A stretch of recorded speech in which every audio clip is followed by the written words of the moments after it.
सभी भक्तजनों को मेरा प्रणाम। इस बार सावन का प्रारंभ 22 जुलाई 2024 सोमवार से हो रहा है। सावन सोमवार का व्रत रखने से सभी मनोकामनाओं की पूर्ति होती है और भगवान शंकर और माता पार्वती की असीम कृपा प्राप्त होती है। तो आइए सावन सोमवार व्रत कथा की शुरुआत करते हैं। बोलो शंकर भगवान की जय। एक साहूकार था जो भगवान शिव का अनन्य भक्त था। उसके पास धन धान्य किसी भी चीज़ की कमी नहीं थी, लेकिन उसको कोई संतान नहीं थी और इसी कामना को लेकर वह रोज़ शिवजी के मंदिर जाकर दीपक जलाता था। उसकी इस भक्ति भाव को देखकर एक दिन माता पार्वती ने शिवजी से कहा, प्रभु, यह साहूकार आपका अनन्य भक्त है। अगर इसे किसी बात का कष्ट है तो उसे अवश्य दूर करना चाहिए। शिवजी बोले, हे पार्वती, इस साहूकार के पास पुत्र नहीं है, यह इसी से दुखी रहता है। माता पार्वती कहती हैं, हे ईश्वर, कृपा करके इसे पुत्र का वरदान दीजिए। तब भोलेनाथ ने कहा, हे पार्वती, साहूकार के भाग्य में पुत्र का योग नहीं है।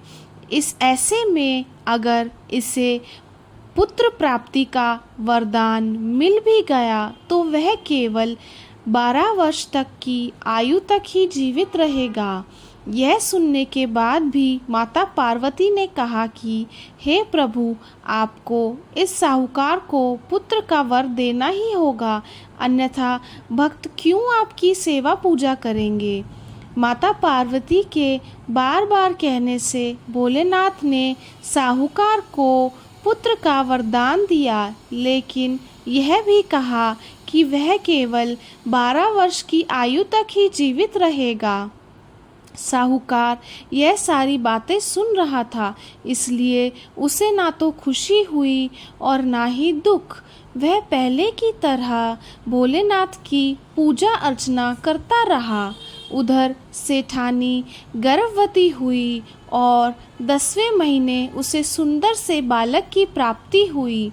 परिवार में खूब हर्षोल्लास मनाया गया, लेकिन साहूकार पहले की ही तरह रहा और उसने बालक की 12 वर्ष की आयु का जिक्र किसी से नहीं किया।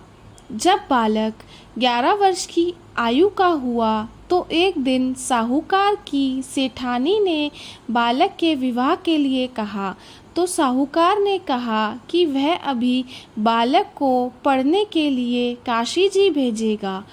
इसके बाद उसने बालक के मामा जी को बुलाया और कहा, इसे काशी जी पढ़ने के लिए ले जाओ और रास्ते में जिस भी स्थान पर रुकना वहाँ यज्ञ करते और ब्राह्मणों को भोजन कराते हुए आगे बढ़ना। उन्होंने भी इसी तरह करते हुए जाते हुए रास्ते में एक राजकुमारी का विवाह था। जिससे उसका विवाह होना था, वह राजकुमार एक आँख से काना था। तो उसके पिता ने जब अति सुंदर साहूकार के बेटे को देखा तो उनके मन में आया कि क्यों ना इसे घोड़ी पर बिठाकर शादी का सारे कार्य संपन्न करा लिए जाएं। तो उन्होंने मामा से यह बात की और कहा कि इसके बदले में वह अथाह धन देंगे, तो वह भी राजी हो गए। इसके बाद साहूकार का बेटा विवाह की बेदी पर बैठा और जब विवाह कार्य संपन्न हो गए तो जाने से पहले उसने राजकुमारी की चुंदड़ी पर लिख दिया कि तेरा विवाह तो मेरे साथ हुआ, लेकिन जिस राजकुमार के साथ तुझे भेजेंगे वह एक आँख से काना है। इसके बाद वह अपने मामा जी के साथ काशी जी पढ़ने चला गया।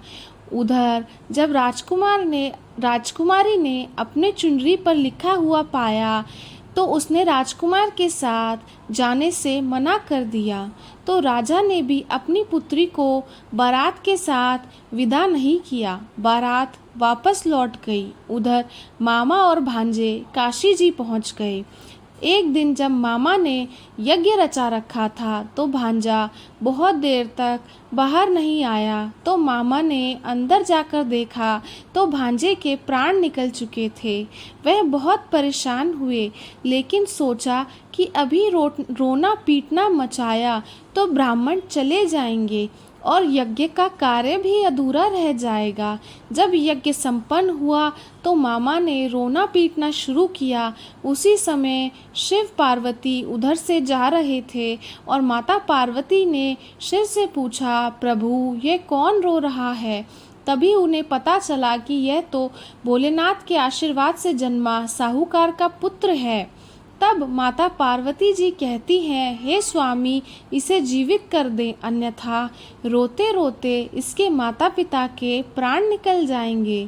तब भोलेनाथ ने कहा, हे पार्वती, इसकी आयु इतनी ही थी सो वह भोग चुका है। लेकिन माँ के बार बार आग्रह करने पर भोलेनाथ ने उसे जीवित कर दिया। लड़का ओम नमः शिवाय करते हुए उठा और मामा भांजे दोनों ने ईश्वर को धन्यवाद दिया और अपनी नगरी की ओर लौटे। रास्ते में वह नगरी पड़ी जहाँ राजकुमारी ने उन्हें पहचान लिया। तब राजा ने राजकुमार को साहूकार के बेटे के साथ बहुत सारा धन्य धान्य देकर विदा किया। उधर साहूकार और उसकी पत्नी छत पर बैठे थे। उन्होंने यह प्रण ले रखा था कि यदि उनका पुत्र सकुशल ना लौटा तो वह छत से कूदकर अपने प्राण दे देंगे। तभी लड़के के मामा ने आकर साहूकार के बेटे और बहू के आने का समाचार सुनाया, लेकिन वह नहीं माने। तो मामा ने शपथ पूर्वक कहा। तब तो दोनों को विश्वास हो गया और दोनों ने अपने बेटे और बहू का स्वागत किया। उसी रात साहूकार के स्वप्न में शिवजी ने दर्शन दिया और कहा कि तुम्हारे पूजन से मैं प्रसन्न हुआ। इसी प्रकार जो भी व्यक्ति इस कथा को पढ़ेगा या सुनेगा उसके समस्त दुख दूर हो जाएंगे और मनोवांछित सभी कामनाओं की पूर्ति होगी। बोलो शंकर भगवान की जय। आइए भक्तजनों शिव जी की आरती करते हैं। जय शिव ओमकारा, भोले हर शिव ओमकारा, ब्रह्मा विष्णु सदा शिव अर्धांगी धारा। ओम हर हर हर महादेव, एकानन चतुरानन पंचानन राजे, भोले पंचानन राजे, हंसानन गरुड़ासन वृषवाहन साजे। ओम हर हर हर महादेव। दो भुज चार चतुर्भुज, दश भुज अति सोहे, भोले दस भुज अति सोहे, तीनों रूप निरखता त्रिभुवन जन मोहे।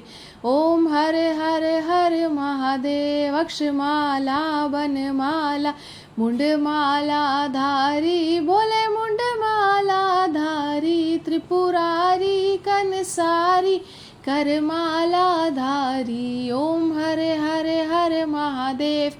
श्वेतांबर पीतांबर बागांबर अंगे, स्वामी बागांबर अंगे, सनकादिक ब्रह्मादिक भूतादिक संगे। ओम हर हर हर महादेव। कर के मध्य कमंडल चक्र त्रिशूल धरता, भोले चक्र त्रिशूल धरता, जग करता जग हरता, जग पालन करता। ओम हर हर हर महादेव। त्रिगुण स्वामी जी की आरती जो कोई जन गावे, भोले प्रेम सहित गावे। कहत शिवानंद स्वामी मन भजत हरि हर स्वामी, वनवांछित फल पावे। ओम हर हर हर महादेव। बोल शिव शंकर भगवान की जय। बोलो माता पार्वती की जय।